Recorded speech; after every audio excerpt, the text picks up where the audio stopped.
네, 여러분 감사합니다. 경향 각지에서 이렇게 올라와 주신 여러분 감사합니다. 대구투쟁본부 감사합니다. 부산에서도 오셨어요. 부산에서 오신 우리 박성률 대표님, 아까 포항, 인천, 서울, 평택, 부산, 대구, 대전, 이런 곳에서 다 오셨습니다. 여러분들이 우리의 희망입니다. 정말 감사합니다. 여러분 요즘에 좀 옛날 한 1년 전보다 살기가 좋아지셨죠? 제가 그걸 어디서 느끼느냐 하면 의사 선생님들 중에서도 부정선거에 대해서 서울대 의대다 그러면 한국에서 제일 똑똑한 사람이라고 하기보다도 세계에서 제일 똑똑한 사람들입니다. 그 서울대 의대 교수들 또 원장 선생님들 이분들 중에서 부정선거가 맞다, 우리가 똑똑한 우리들이 이런저런 생각을 해보고 분석을 해봤는데 맞다고 생각하시는 분들이 계십니다. 그래서 그분들과 함께 식사를 할 그런 기회가 있었는데 이재명 욕을 했어요. 우리가 이재명 욕을 했어요. 그러면서 우리들 중에 한 사람 얘기 나오는 게 뭐냐면, 정권이 바뀌니까 참 좋습니다. 옛날에는 이렇게 이재명 욕을 하면은 옆에 누가 쳐다보나 하고 이렇게 눈치를 봤는데 이제는 전혀 그럴 필요가 없다고. 그런데 정말 사실이에요. 이 마음속에 이렇게 큰 돌이 눌려 있던 게 없어진 그런 느낌입니다. 그런데 그런 걸 누가 만들었습니까? 바로 여러분입니다. 부정선거 척결하여 정권교체 이룩하자, 그 모토 하나로 우리가 지난 3년 가까운 세월을 아스팔트 위에서 보냈습니다. 그런 공이 있는 여러분들을 이 자리에 부정선거 단일 주제로 이렇게 전국에서 모이신 분들과 함께 자리를 할 수 있게 돼서 매우 기쁘게 생각합니다. 어제 제가 생각할 때는 굉장히 신나고 고소한 일이 있었습니다. 지금 민주당의 국회의원 수가 269명입니다. 280석에서 이런저런 잘못한 사람들 다 떨어져가지고 269명이에요. 169명, 죄송합니다. 269명 되면 큰일 나죠. 169명인데 이재명 생각에 내가 구속된다고 그러는데 169명이 전부 다 안 된다 이놈들아 하고 자기 편을 들어주겠지라고 했는데 어제 138명만 그렇게 했습니다. 그러니까 거기에서 31명은 배반을 한 거예요. 배신을 한 거예요. 그런데 반수가 넘지 않았기 때문에 그 사람에 대한 체포동의안이 가결되지는 않고 부결됐지만 제가 썼어요. 이건 가결된 것보다도 더 약이 오르겠다 이랬습니다. 아주 속이 시원하더라고요. 여러분, 이 이재명이 어떤 죄를 지었습니까? 대장동 개발하면서 수천억 원 먹은 것, 이것도 아주 혼내줘야 되는 범죄죠. 다음에 성남 FC 축구단 하면서 거기에 선전 광고비로 기업들한테 돈 뜯은 것, 이것도 굉장히 큰 일입니다. 여러분, 그러나 제가 생각할 때 이재명이 지은 죄 중에 가장 큰 것은 부정선거입니다. 여기에 대해서 여러분들이 별로 생각을 하지 않으셨던 것 같아요. 여러분, 이재명으로 말할 것 같으면 지난 2010년에 성남시장으로 당선됐습니다. 다음에 2014년에 성남시장에 재선됐습니다. 2018년에는 경기지사가 됐습니다. 그 이후에 지난해에는 거의 우리가 없었다면 대통령이 될 뻔했습니다. 그러면 그걸로 끝나야 되는데 그게 아니에요. 자기가 살아야 되겠다 생각해서 연고가 전혀 없는 인천 계양을에 가서 국회의원이 됐습니다. 그 다음에 또 당에 들어가서 당 대표가 됐어요. 다 자기가 살기 위해서 방탄조끼를 입은 거죠. 여러분, 그런데요, 2010년 말고 2013년쯤 됐을 때 대장동 일파들이 모입니다. 여러분 아시는 김만배, 정진상, 다음에 유동규, 이런 사람들이 모여요. 무슨 얘기를 하느냐? 이게 얘기를 들어보면 제대로 맞는 얘기입니다. 뭐냐?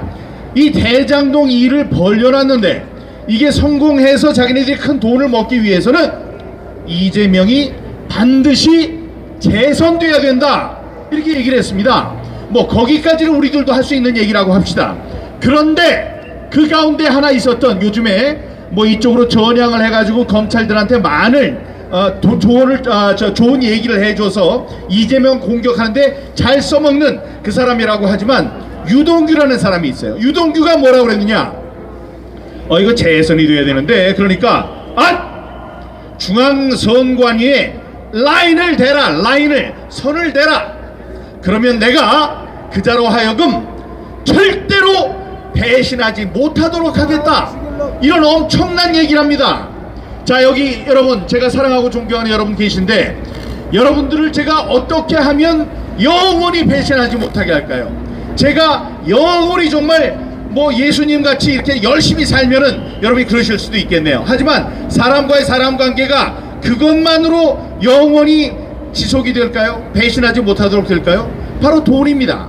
저는 50억 클럽이 탄생한 순간이 바로 그때라고 생각합니다. 이 사람이 얘기한 거예요. 여러분, 공무원은 돈을 먹으면 안 되도록 되어 있습니다. 예, 자기가 이 공무원 생활할 때는 저임금으로 살아가는 거예요. 그 만족감이 있어요. 자기가 공무원이란 자부심이 있어요. 그렇게 살아가면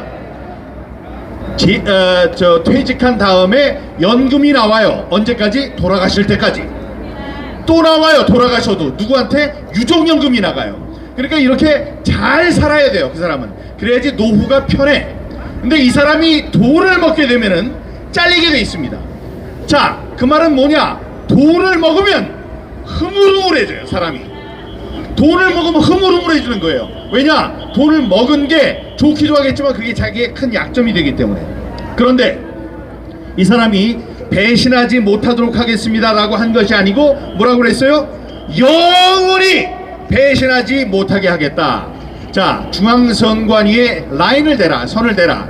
근데 그 사람이 누군지는 몰라도 그 사람이 영원히 배신하지 못하게 하려면 그 사람에게 준 돈이 역사상 유례가 없는 돈이 돼야 합니다. 저는 그게 50억 원이라고 보는데 여러분 생각 어떠십니까?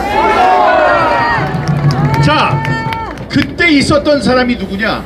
이 사람이 대법원까지 가서 거짓말한 것 때문에, 이게 거짓말한 게 대법원에서 결정이 되면 피선거권이 없어지는 굉장히 위중한 순간이었어요. 그런데 김만배를 통해서 누구를 만나게 합니다. 자, 누구를 만나는데 그 사람이 빨빨거리고 돌아다니면서 사실은 유죄로 확정이 될 것을 무죄로 바꿔버립니다. 자, 그 사람이 누구였느냐? 권순일이에요. 네, 권순일은 대법관으로서 그런 짓을 하고 다녔습니다. 그러니까 이자가 돈을 먹었다고 생각하는 게 합리적인 의심이 아니겠습니까, 여러분? 맞습니다. 자, 근데 그 사람은 그 일만 한 게 아니고 재선을 하는데도 손을 썼다는 게 저의 결론입니다. 왜냐? 이 사람이 대법관인 동시에 대법관이 할 수 있는 중앙선거관리위원회의 중앙선관위 위원장이었기 때문에 그렇습니다, 여러분. 자, 이 세상에 이런 놈을 잡지 않고 이런 놈을 수사하지 않으면 누구를 수사한단 말입니까, 여러분? 자, 이 사람이 돈을 주었으면 돈을 주면서 뭘 원한 거예요? 물론 자기의 대장동 사업에 필요하다고 생각을 했겠지만, 자, 이 사람 그 목적을 달성하기 위해서는 이재명이 당선되어야 되는 거예요. 이재명과 대장동 일파는 이 이권으로 하나입니다. 운명 공동체예요. 그런 자가 돈을 써서 당선이 됐다면 누가 처벌받아야죠? 제가 받습니까? 이재명이 받습니까? 이재명이 받아야죠. 이재명을 위해서 돈을 썼고, 아까 말씀드렸다시피 10여 년간 성남시장 재선, 경기지사 당선, 대통령 거의 당선, 다음에 국회의원 당선, 게다가 대표까지 했어요. 저기 민주당은 대표를 뽑는데 K보팅을 하지 않습니다. 자기네들이 이 얼마나 개판으로 돌아가고 있는지를 알기 때문에 그 중앙선관위에 야, 너희들 와서 우리 전당대회를 좀 관리해줘 하고 위탁하지 않습니다. 그것만 빼더라도 거의 당선될 뻔 했던 대통령 선거까지 이 사람이 그렇게 탄탄대로를 걸어올 수 있었던 것은 절대로 배신할 수 없는 큰 돈을 먹었던 뒷배가 있었기 때문이라고 생각하는데 여러분들은 어떻게 생각하십니까? 맞습니다.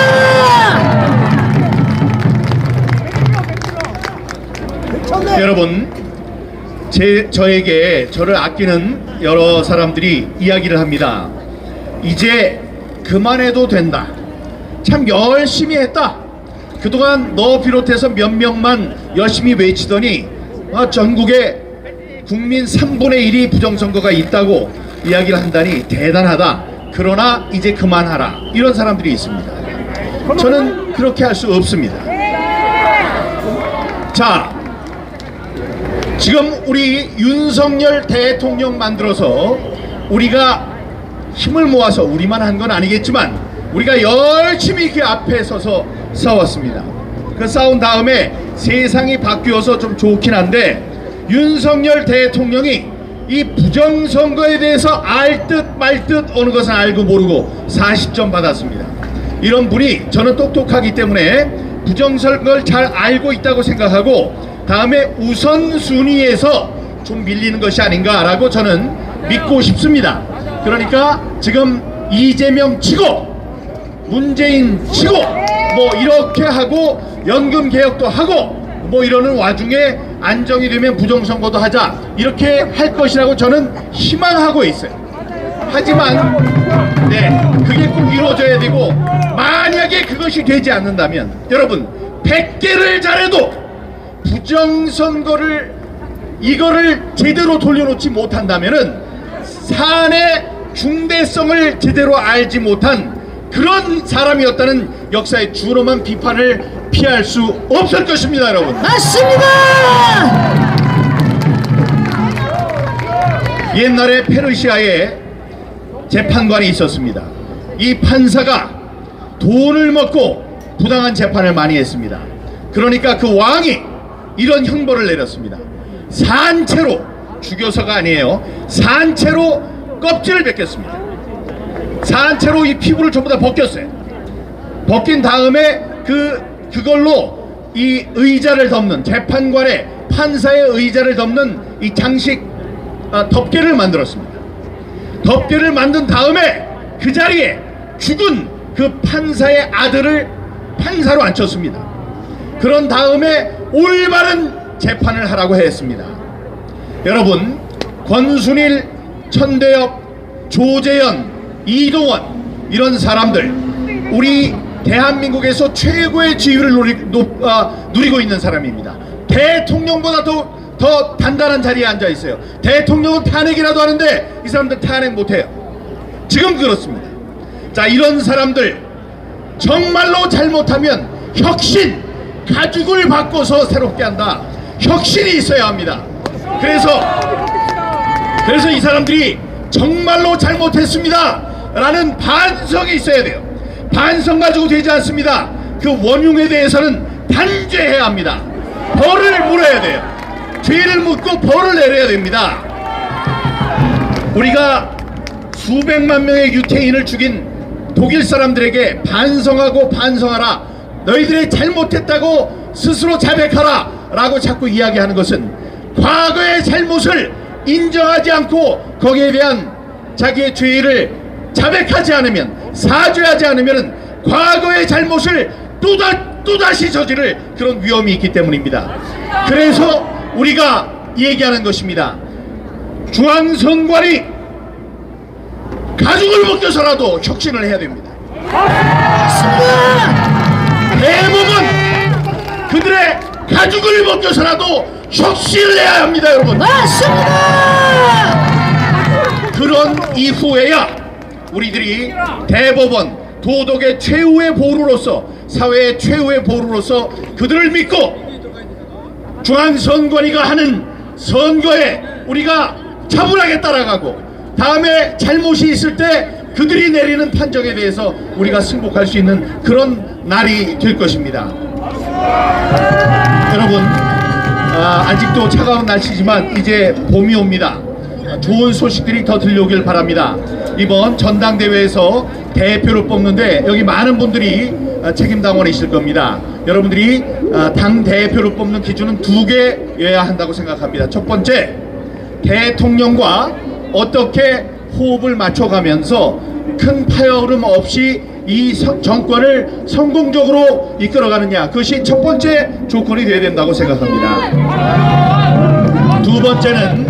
두 번째는 내년 4월에 있을 총선을 승리로 이끌어야 됩니다. 예, 그런 승리를 이끌어서 지금 반쪽 뿌린 승리, 지금 국회가 저렇게 난리를 치고 있기 때문에 윤석열 대통령이 자신이 원하는 정책을 제대로 펼 수 없습니다.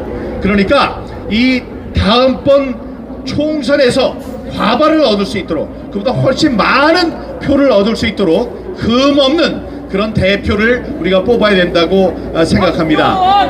네, 그렇게 해주시고요. 여기 나와주신 많은 분들 감사하고, 제가 좀 말씀이 드렸습니다만은 제 말씀 뒤에는 인천의 종교계의 큰 지도자로 추앙받고 계시는 우리 성중경 목사님께서 짧게 인사 말씀을 해주실 겁니다. 이 부정선거에 대해서 항상 저에게 영감을 주시고 뒤에서 밀어주시는 훌륭하신 분이십니다. 보시면 저보다 목소리도 더 카랑카랑하고 3분 해달라면 3분 해주시고 2분 50초 해달라면 2분 50초 해주시는 엄청나신 분입니다. 자, 여러분을 위해서 만세 삼창하겠습니다. 애국시민 만세! 만세! 대한민국